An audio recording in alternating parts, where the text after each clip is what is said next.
Hello YouTube. This is going to be my next video, talking more about the world order. And I've been thinking about the way that things are set up now. Say the government is married to the corporations, and it doesn't matter what people say. The largest beneficiaries of welfare are not the poor. And you see, we have the middle class, say for example in the United States and in many countries, maybe even, well, especially these underdeveloped countries, like south of the hemisphere, the southern hemisphere. A lot of them are underdeveloped, where they have class warfare. They're like, or countries with middle class where, oh boy, these poor leeches on the system. Or in Europe, the underclass of people, they get fat and do nothing. They just live high on the hog, whatever. Well, the fact of the matter is that the biggest recipients of welfare are actually the rich and the corporations. I don't know if you're aware of it or not, but multinational corporations get all kinds of breaks. I mean, they can pollute the environment, they can destroy the environment, they can get tax breaks, they can avoid taxes, they can get government funding for projects, reap the benefits.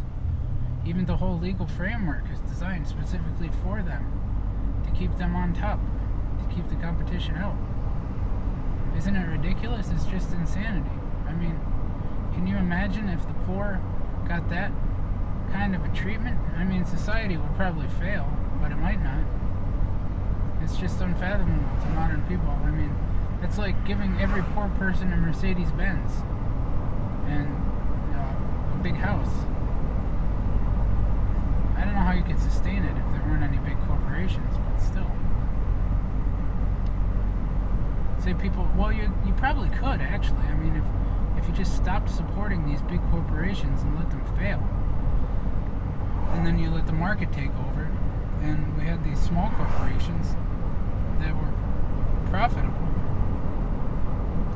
and that paid taxes, then you could probably aggregate a lot of that wealth to go to poor people, make them really rich, subsidize them. But as it is now, it's the corporations that are subsidized, it's the rich.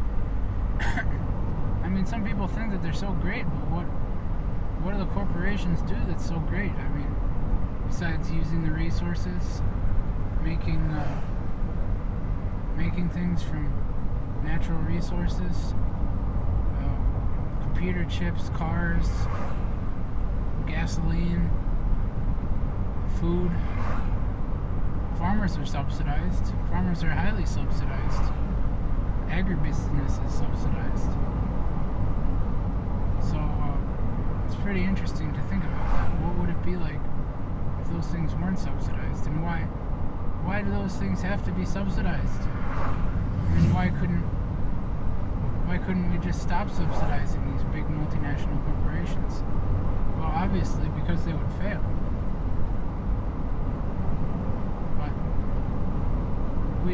I think that some people, because it's on such an enormous scale, a lot of people fail to realize the way that these things are. I mean, they're just taking enormous wealth and giving it away.